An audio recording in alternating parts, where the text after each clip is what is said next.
Today we are talking with Dr. Janet Norwood, who most recently was a senior fellow at the Urban Institute in Washington and has been lecturer at this year's 16th Pfizer Colloquium at the University of Connecticut.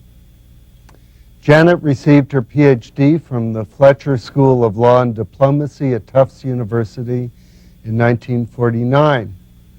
And she had a long and very productive career at the Bureau of Labor Statistics, which culminated in an appointment of almost 14 years as Commissioner of Labor Statistics, the head of the agency.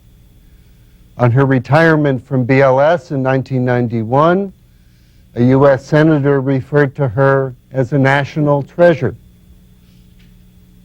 Janet has served in almost every possible position of professional leadership, including a term as president of the American Statistical Association, as a vice president of the International Statistical Institute, and as chair of the Board of Trustees of the National Institute of Statistical Sciences.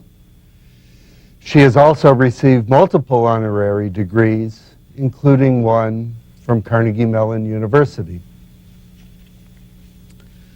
Joining us this afternoon is Barbara Baylor, who's Senior Vice President of the National Opinion Research Center at the University of Chicago.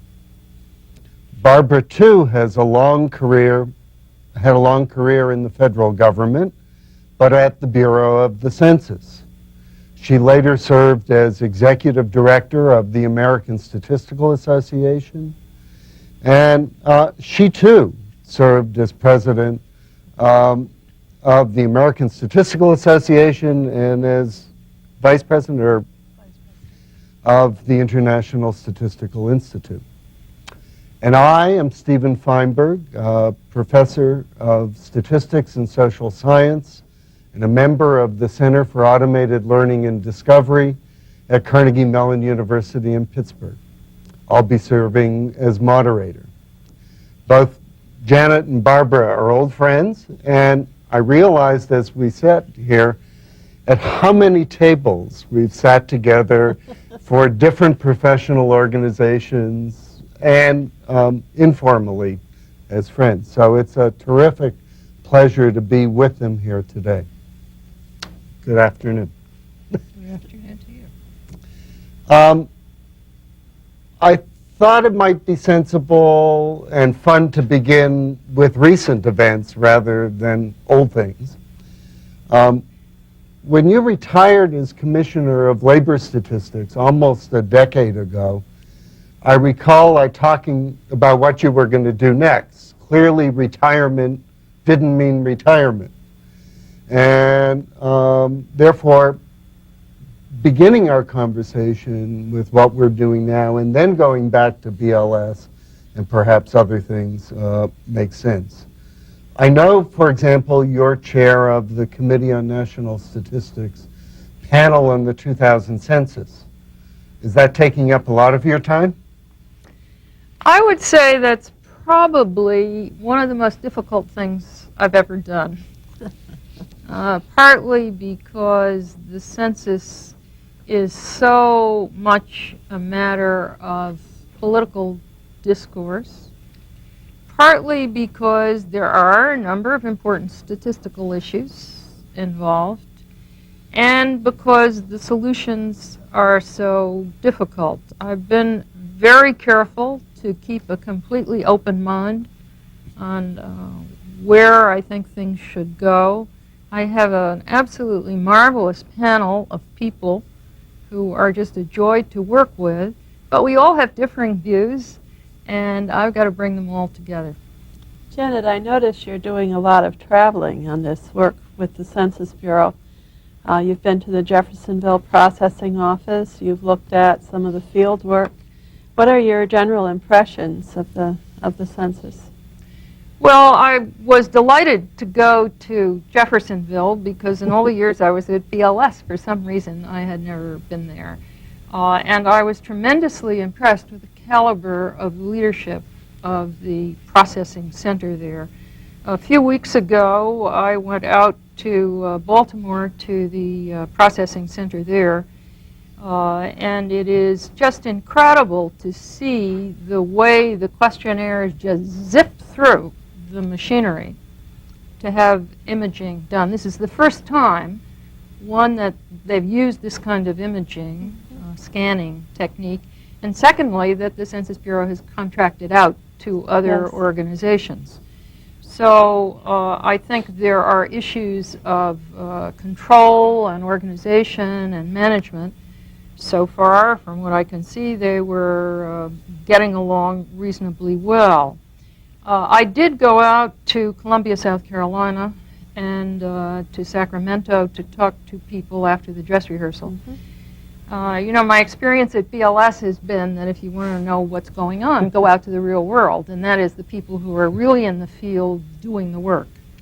And I was very impressed with the caliber of the people who are going from house to house, and also with the tremendous problems that they have, because, you know, no longer do we live in a situation where people will just open the door to you and be nice to you if you say you're from the United States government.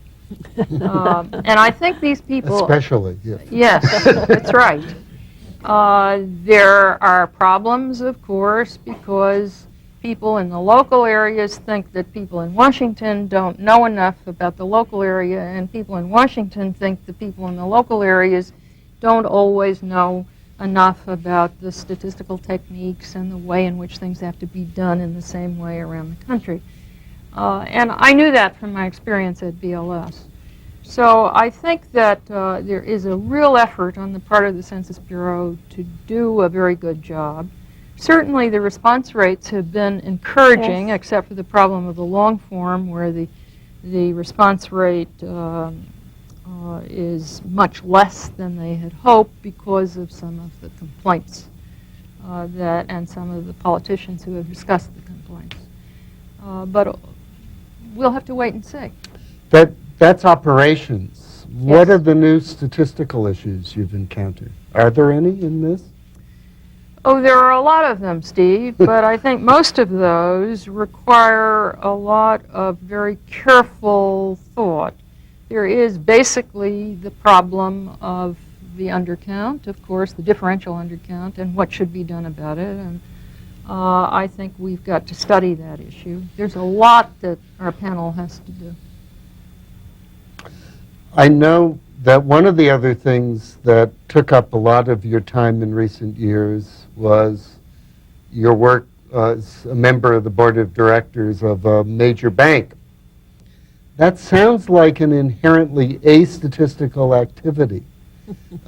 Did you encounter new statistical issues there and concerns through that kind of work? It's been a very interesting experience. I should tell you that I was on that board for some 8 or 9 years, and we've just sold the bank. But the interesting thing was that, first of all, this was new to me. It was a business world. And I had been in government most of my career and a little bit in academia. So I found it surprising, and I decided, of course I was the only woman on the board, that I better be careful. So at first I was rather quiet, and you both know me well, and that's a little hard for me. But I soon found that there were a surprising number of issues that I did know something about. And then we began getting into the whole area of the new derivatives problems. And the way in which a derivatives business occurs is through... This isn't for the rest of the audience statistical derivatives where No. we take... No, these are contracts, futures, and Okay. all sorts of things, in which you can make a lot of money and you can lose a lot of money. And the way in which these are controlled, really, is through statistical techniques that essentially assess the probability of risk. And so I went to a meeting and I listened to the person who was in charge of this work, discussing in some detail, with a lot of big words, what the system of developing models to evaluate the probability of risk of loss was. And I listened, and I was a bit perplexed. And finally, I said to him, "I think you're wrong." And You've never said that before to anybody. well, I said it with some trepidation, but I did. And we had a discussion. And a few weeks later, I had a call from the CEO of the bank asking me if I would agree to chair the Board of Directors Committee on Risk Assessment. So I said yes, and what we did was to build a whole new system. We got some very good young PhDs. We bought some software, and then I began looking at this, and I said to them, you know, we've got to get data from all over the world. Well, I know something about that. At the Bureau of Labor Statistics, we had regional offices all over the country, and they liked their own little software sheets, and everybody had his own way of doing things, and you have to be very careful about it. And I think our big problem is not going to be setting this up. It's going to be the flow of data and making sure that we have consistency of data. And sure enough, that's exactly what happened. The next thing I found was, of all things, how do you put these things together? Well, you know, it's the same kind of problem of aggregation, of how you aggregate data from the bottom up in a price index. So I figured I knew something about that. The other problem is that the regulators tend to get carried away, and they ask for 99% accuracy. And I kept telling everybody that, well, you know, this is a very good tool, but don't think you don't need judgment. You need very smart people to interpret these data. And so I became a sort of facilitator and translator. But I learned a lot, and that's why I enjoyed it. Any other activities along that kind of lines that you've been? Well, I've just started on the board of a medical insurance holding company. And it's quite clear that when you look at this, not from the way I've looked at it before as a user of insurance, but rather as a provider of medical services, that it's a different perspective. And so when you think about it, a company like that has a great deal of data because everybody files a claim. And so we're setting up, and it's just at the beginning, we haven't really done very much with it, but they're setting up a data system, a database, so that we can try to look at this disease by disease to see whether there isn't some way that we can find some patterns to use preventive measures so that you don't have to go to the hospital, you don't have to have surgery, you don't have to do the things that cost the company a lot of money. And I think that's going to be very interesting to see. Sounds interesting. And the larger scale databases than the sort that you used to work with at BLS. Yeah, that's right. That's interesting. Something I learned from you many years ago was the value of taking on big projects, not little things. I know one of the things you spent time thinking about while you were at BLS, but especially after you stepped down, was how we organize the federal statistical system in the United States. You actually wrote a monograph on the topic after a couple of years at the Urban Institute. Has anything come of that effort? Where do we stand with the federal statistical When I left the system? Bureau of Labor Statistics, I decided that the system we have in this country is so disjointed and at times so parochial that we really needed to rethink it. And there are lots of ways to do that. And I, as you say, wrote a little monograph about this and the kinds of steps we ought to take to at least have the larger agencies come together. And I decided that I learned one thing when I went to the Urban Institute, and that's that while I'm interested in research and I like to do it, I'm not basically a researcher. I want to do research and then get something done with it. So I spent a lot of time with the Congress after I had done this work to try to get them to understand that this was really very important. And we did have a few congressmen and senators who were particularly interested in statistics and improving them. So we had a series of hearings. I found myself on one side and my friends in the statistical system on the other side. But nevertheless, I think it was useful. We got a bill at least through partially, and then there were problems because the trade union movement was upset about having the Bureau of Labor Statistics moved out of the Labor Department. So they exerted some pressure, and it didn't get through into law. It has started again. One piece of it, which was supported by the administration, is arrangements to pass legislation to permit the exchange of data among statistical agencies with very carefully controlled arrangements to protect confidentiality. But that would make for a big difference so that we'd save money, we'd improve, most importantly, we'd improve the quality of the data. And my hope is that at least that portion of it will pass, and there may be some further action otherwise. Does that rule out the statistical agencies that also have regulatory provisions? Well, I have a firm belief that enforcement is over here and statistical information gathering is over here, and that Send you it down cannot this way. combine them. I'm sorry, you can't We combine need a them. wall in between, not just having them on the Well, that's same right. table. There's got to be a firewall between them. And, you know, I had that problem at the Bureau of Labor Statistics because we used to be responsible for the measurement of occupational safety and health, which was an extremely difficult area, mainly because, once again, the concepts, the definitions, had not really been figured out by the Congress as a part of public policy. But the Occupational Safety and Health Administration was interested in enforcement, and they wanted to show how good they were. BLS was interested in quality data to show what was going on.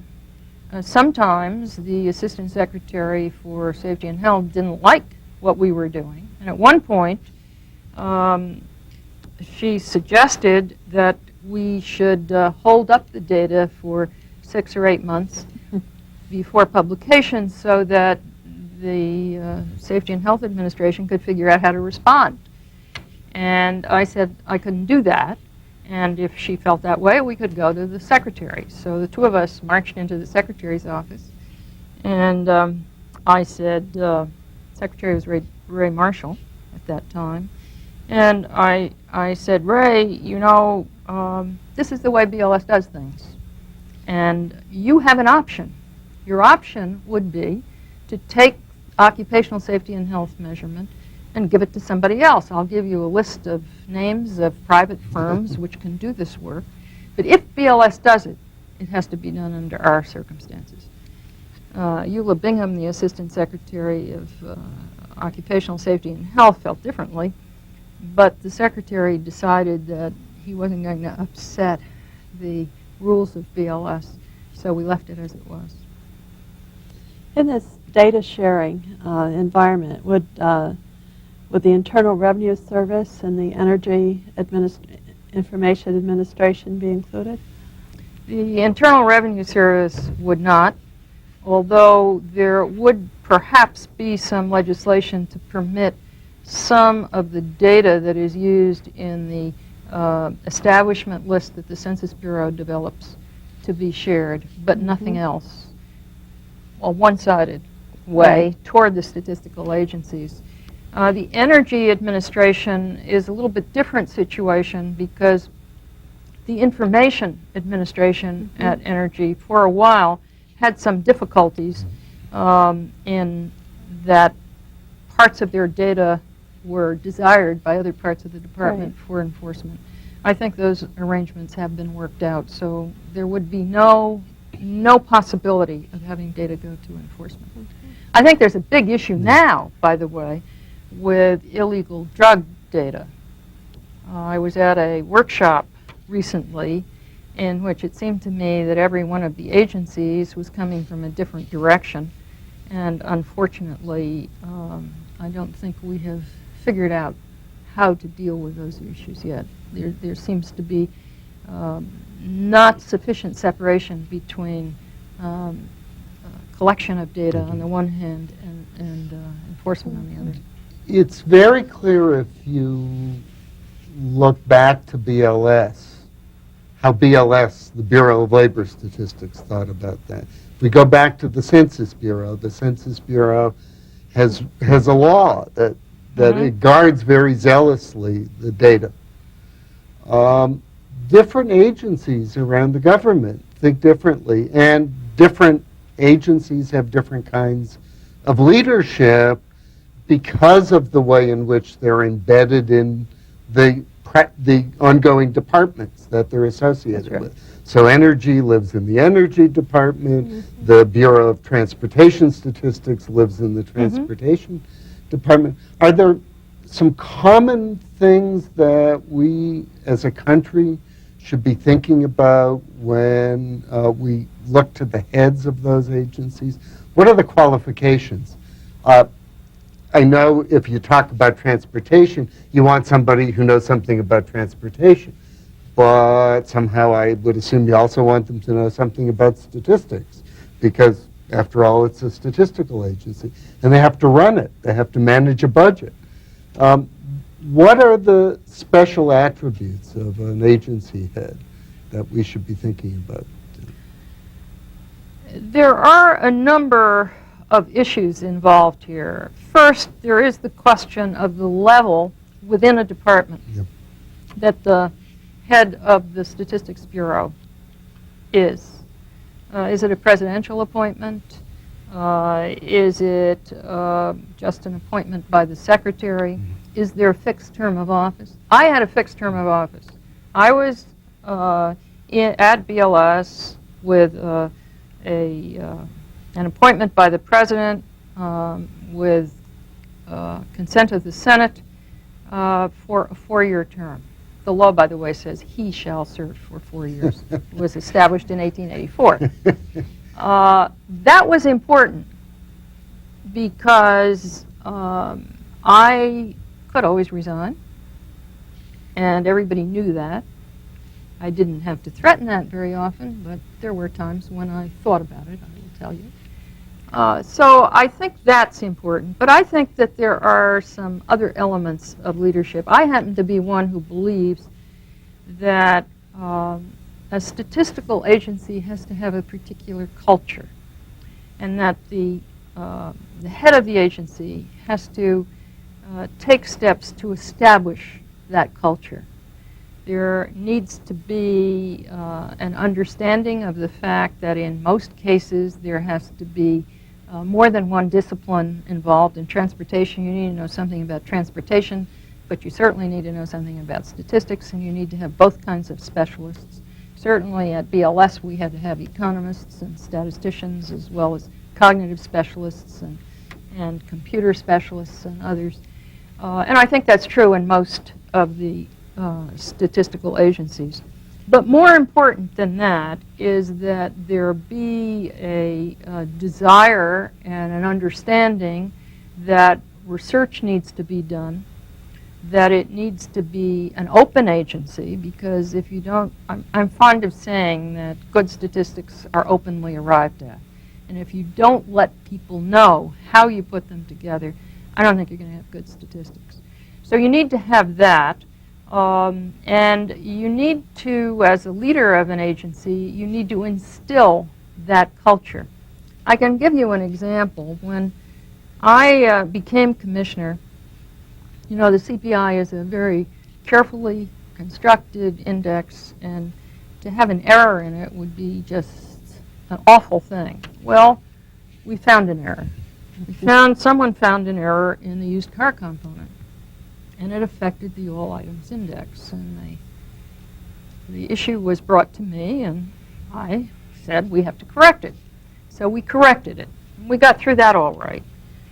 But I thought about that, and I thought, you know, the person who found this error was someone way down in the Bureau, and that was not a very good position for him to be in, because people were very upset at this. So I sat down and wrote a memo to all employees congratulating this young man for the fine work he had done, indicating that this was exactly the kind of thing we wanted done at the Bureau. And I commended him, and I hoped that his colleagues would commend him as well and try to do the same thing. And it had a big effect. It's little things like that that I think are important. I'd like to go back to this sharing data. All the years I was at Census Bureau, in our economic surveys, we spent a great deal of money developing a list of establishments. And at the same time, the people at the Bureau of Labor Statistics were developing a list for the surveys on employment and so forth.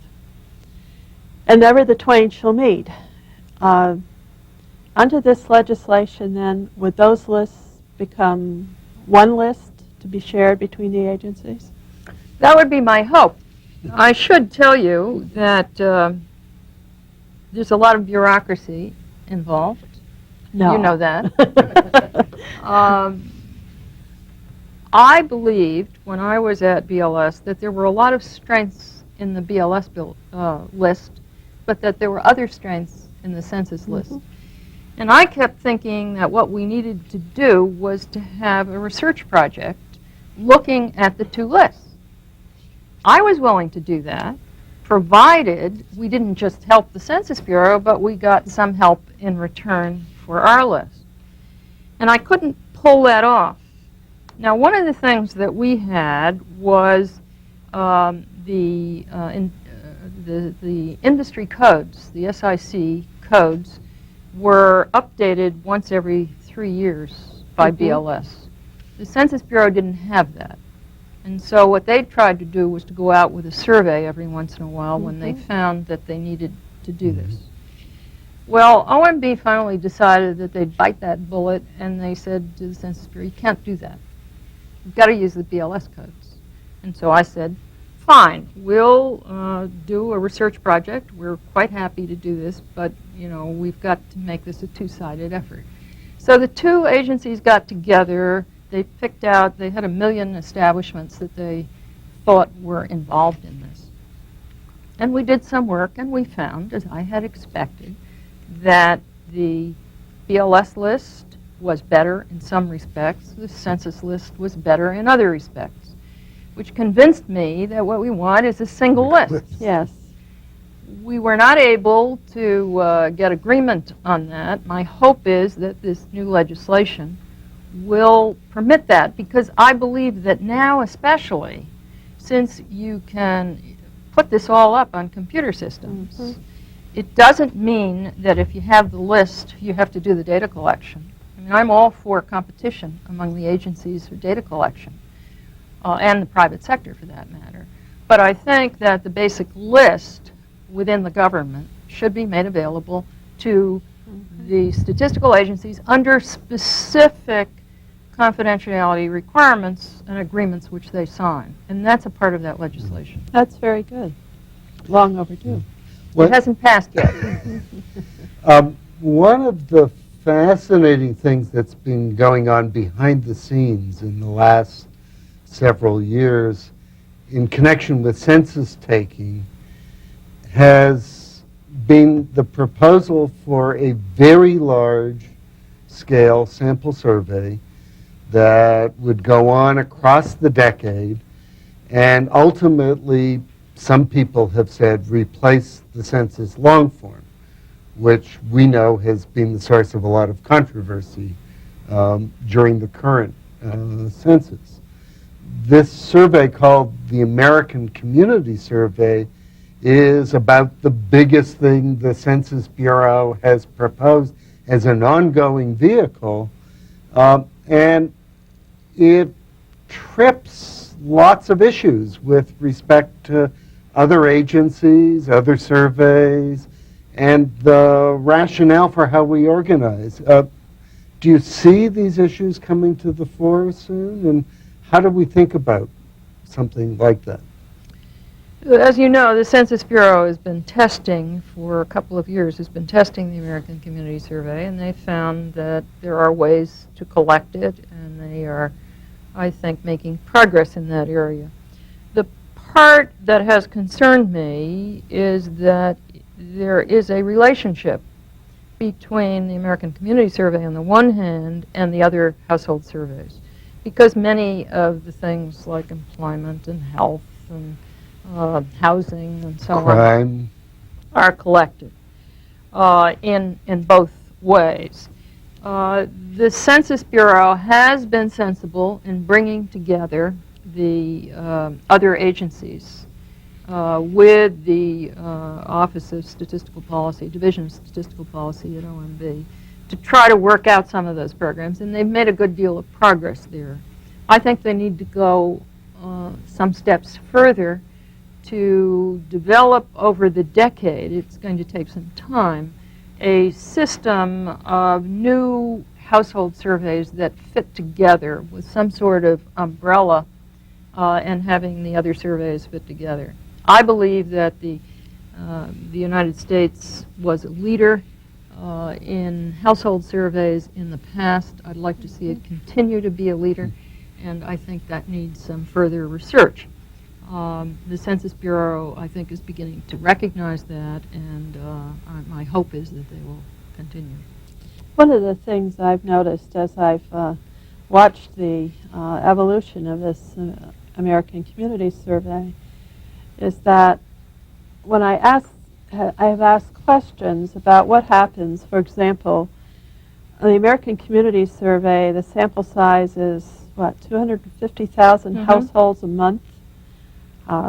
Fantastic, bigger than anything we've ever seen. The current population survey, which has always been the flagship survey, is 60,000 households a month. So you get an estimate of the unemployment in the country from a survey of 60,000 households, and then you get one from 250,000 households. And just why would you accept the one from 60,000 rather than the one from 250,000? Well, I think I don't have to tell you, Barbara, of all people, that the CPS has, the current population survey, has had enormous research, much of which you were responsible for, cognitive research, sample design research, data collection research, all kinds of testing. And it is a survey, probably one of the best surveys that is done in any government, I think, not just the United States government. We don't want to lose that. And there are other issues as well, and that's why we have to be rather careful about that in order to keep up the funding for that and in order to keep up the quality of these data. I think that's beginning to be recognized among all of the agencies. And I can tell you that the Census Bureau is certainly trying to work closely with the other agencies now. Let's talk a little bit about how you became a statistician. Your degree was in economics. Yep. Your first job at BLS was as an economist. Do you think of yourself now more as a statistician, more as an economist? Does it matter? Well, I'm a believer in multidisciplinary work.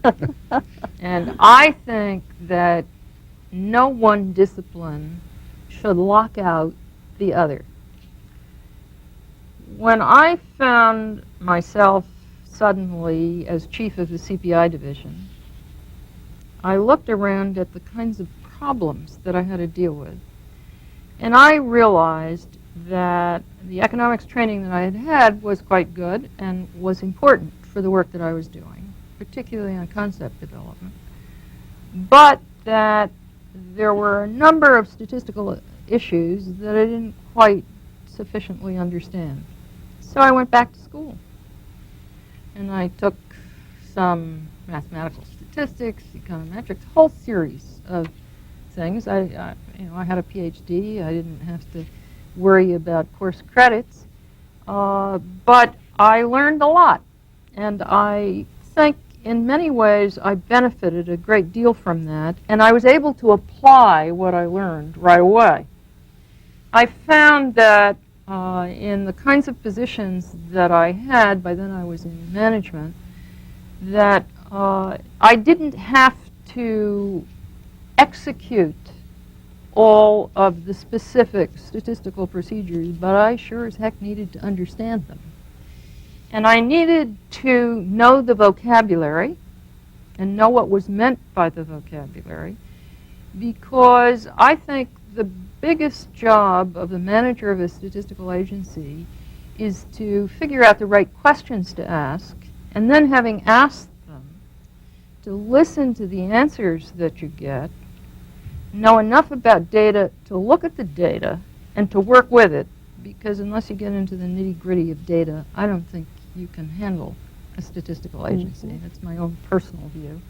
That's what I like, by the way, about being Commissioner of Labor Statistics, because I could do my own research, my own work, write some of my own speeches based on data, and at the same time, I like management and could manage and get help from other people. When I left the Bureau and I didn't have that help, I really felt a big lack. It was very comfortable and comforting to have that. So I think that's quite important. And I think that that combination was extremely useful. I don't think I could have gone as far as I did without it. And let me just say that the disciplines, BLS is a multidisciplinary agency, certainly, and each discipline believes it's better than the other and doesn't need to recognize the benefits from the other. And I think the fact that I had had something of both made me more acceptable to the staff, and I was able to bring things together, and always one side or the other would get stronger, and so I would work hard to bring the other side up. But I think that's very important. You were using a word about 2 parts ago in the discussion, cognitive research. When you became commissioner, when we had our first discussions in the 70s about the current population survey, that was neither in the vocabulary of the economists nor in the vocabulary of the statisticians. When Barbara did the catalog of non-sampling errors, measurement errors in the CPS, the word didn't show up. I actually went back and checked recently. What happened? Something happened since then, because that's a word that everybody likes to use now. Yeah, it's quite important, as a matter of fact. I think that it's wrong to say that there wasn't any work done. There was work done, certainly at the Census Bureau, but most of it was in the field. Yes. And that's very expensive. I think also that the cognitive scientists hadn't yet moved more into the survey field. And you remember that we were on the Social Science Research Council's Committee on Cognition and Survey Design. And that made a big impression on me. It was a multidisciplinary committee. That was the important point. So I learned a lot in that committee, and I went back to BLS, and I thought about that, and I thought, you know, we better do something. And I knew that the National Center for Health Statistics was doing some work on a very small scale. I knew that Census was doing some work. So you can do a lot of things when you're the head of an agency, and I said, we've got to have a cognitive laboratory. Well, how do you go about setting up a cognitive laboratory? I thought if I go to the Congress and I say, I want X dollars to create a cognitive lab, I wouldn't get it. So I thought about it. I decided, well, this is an overhead expenditure for each of the surveys that we have. So I said, I'm going to tax you for very small amounts, but we're going to put together a cognitive lab. And, you know, the only problem I had, we developed one, and I should say that one of the first things I did was to develop a big fancy certificate. And I had a big ceremony. I invited you, and you came and talked about having been a grandfather of this kind of work. And we had the director of the Census Bureau and the director of the National Center for Health Statistics, and we each, with a flourish, signed this document. And we created a committee in each agency so that there could be contact. And it worked quite well. The only problem that I had was that shortly thereafter, when I appeared before the Appropriations Subcommittee for the BLS budget, I was asked why the Bureau of Labor Statistics had hired a couple of psychologists. And I didn't know quite what to respond, and I figured, well, I could tell them about cognitive work, and I did, of course. But then I said to them, I want to assure you, Congressman, that the Bureau of Labor Statistics is not hiring these psychologists for therapy for the Bureau staff. And I got away with that. I was showing my class last week. I'm teaching a class on sampling. Mm-hmm. And we were doing a case study on the current population survey. And I showed them a tape that was created on the 50th anniversary of the creation of the survey. And one of the great images toward the end of the tape, as my students were watching and listening to the people who helped do the work that made the CPS what it is today, was the picture of the Commissioner of Labor Statistics, Janet Norwood, sitting at the table in front of the Joint Economic Committee on the first Friday of the month, announcing the unemployment rate. And that image always sticks into my mind as sort of the epitome of the integrity of the agency and the importance that we have been able to bring to the technical work, not just the political mm-hmm. side. What other experiences come out from that kind of relationship? Well, you know, those hearings, I think, were very much in the public interest for several reasons. One is that, first of all, people, they were attended by the press, by the public.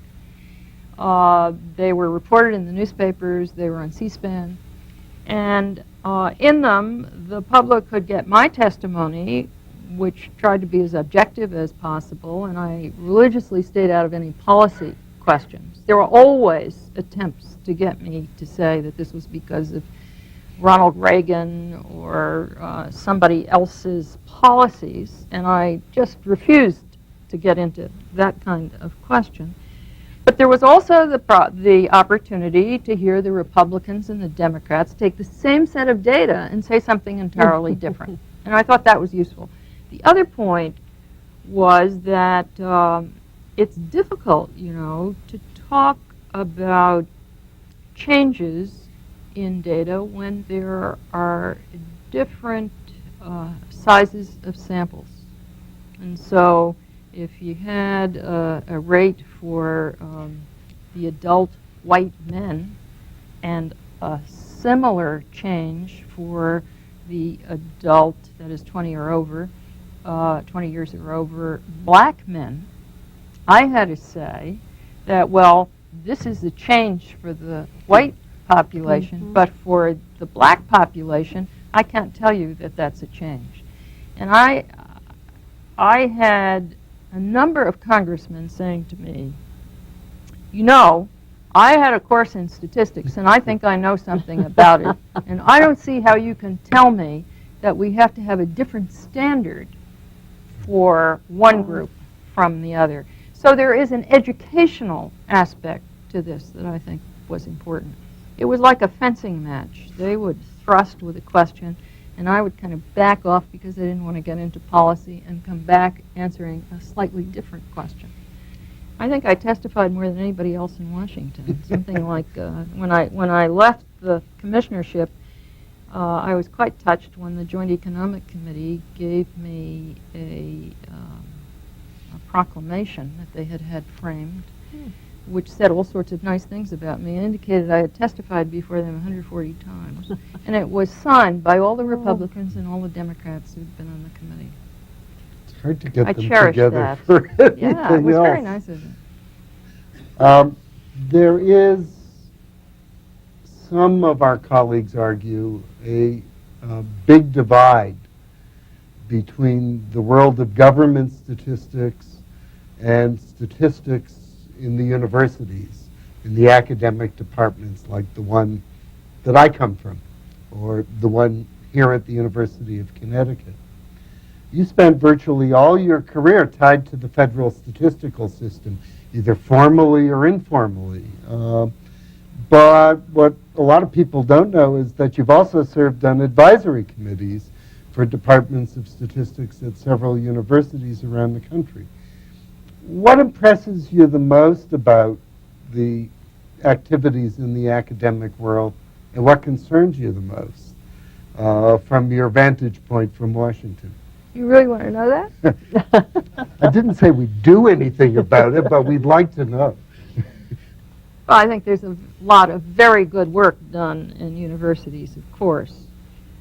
Many of them, I think, however, are rather doctrinaire in their approaches, in the sense that there are divisions among departments.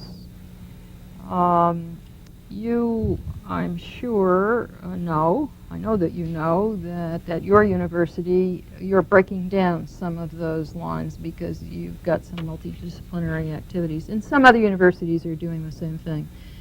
But most of them are not yet. And I think the future of the world is multidisciplinary. I think that we need to have more of that. So I'm hopeful that that will happen. The other problem I had was that as the head of a statistical agency, I was always anxious to get the best graduate students possible for my agency. Now that meant, first of all, I had to create the jobs that would be interesting. Secondly, I had to make it clear to my own staff that research was important and that it would get published. Third, I had to make contact. So I went out to the statistics departments and the economics departments at most of the major universities in the country to tell them about what we did and how important it was for them to send us good people. And I think that was rather helpful. I did serve on several visitors' committees, both for economics departments and statistics departments. And I'll tell you, one of the things I found was that the bureaucracy of universities is much greater than the bureaucracy I've seen in the federal government. As you look back over your career, which statisticians had the biggest impact on you and what you've done? There are, of course, many, many statisticians that I've had contact with. And I've learned something from every one of them. I think that if I were to put them in order, I would say that Fred Mosteller was quite important because of much of the work that he did in explaining data. And I've always been interested in the interpretation of data, what it means to people.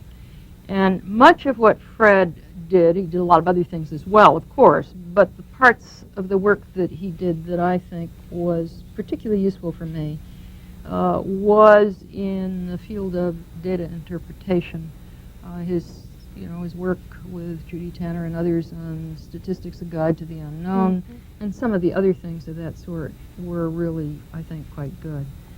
Mars Hansen taught me a lot about when we worked with him on one of the CPI revisions. And what I learned from him, I think, was that it was always possible to do something. We had been struggling for years to try to develop ways to join some of the interlocking samples in a way so that we'd have a probabilistic system throughout the whole index so there'd be no real judgment involved in the specific elements of the data. And we couldn't figure out how to do it. We had Morris come in as a consultant, and he listened to us. He thought about it. He came in and he said, here's how you ought to do it. And he was right, and we did it that way. So I found, quite apart from the specific things he did, the attitude about how to attack a problem, it seemed to me, was quite great. And I also have to say that in many other areas, particularly cognitive work and other aspects of public policy issues, I learned a lot from you, Steve. Thank you. Barbara Baylor and I have been talking this afternoon with Janet Norwood, who is the former Commissioner of Labor Statistics, having served in that position for almost 14 years. And Barbara and I have been interacting and working with Janet for almost 25 years, I think, in different ways, working together, sometimes as a trio, sometimes in pairs, occasionally on the opposite sides of the table. Janet has been a true statistical model, an inspiration for generations of statisticians in the federal government, and a leader of our profession. Not just a leader in words, but a leader in deeds. And some of that has come through this afternoon in the conversation. For the past 2 decades, whether at a statistical meeting where she was presiding or serving as a member of a panel, or in conversations on Capitol Hill, when people talked about the integrity of the federal statistical system and of our profession, they often meant just 2 words: Janet Norwood. It's been a real pleasure for me to serve as a moderator for this discussion with an old and very dear friend and professional colleague from whom I've learned every bit as much as I've offered in return about things, not just about what the government does, but about how to make my work more relevant for people who really wanted to pay attention. I'd like to thank our colleagues here at the University of Connecticut for making this conversation possible.